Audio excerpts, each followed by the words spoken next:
নমস্কার, আমি Laxmikanta Roy, motivation speaker and leadership consult. আজকে আমি সফলতা নিয়ে কথা বলবো। সফলতা পাওয়ার জন্য ফেল হওয়ার প্রয়োজন আছে, বারবার ধাক্কা খেয়ে পড়ার প্রয়োজন আছে। ধাক্কা খেলেই তো এগিয়ে যাবেন এবং পড়ে গেলেই তো উঠে দাঁড়াবেন। এরই নাম জীবন।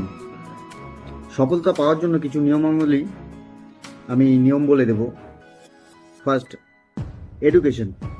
আপনাকে পড়াশোনা করার প্রয়োজন আছে, এডুকেশন, নলেজের প্রয়োজন আছে, জ্ঞানের প্রয়োজন আছে। আমি খুব শর্টে বলবো যেহেতু আমার কাছে খুব সময় কম। সেকেন্ড, সেই পড়াশোনাটাকে, সেই এডুকেশনটাকে আপনাকে ইমপ্লিমেন্ট করতে হবে, বাস্তবায়ন করতে হবে, রূপ দিতে হবে। 3 নাম্বার, গোল সেট করুন। আপনার জীবনের উদ্দেশ্য কি তার উপর ভিত্তি করে। 4 নাম্বার, আপনার গোল বা ড্রিমকে কি করে পূর্ণ করবেন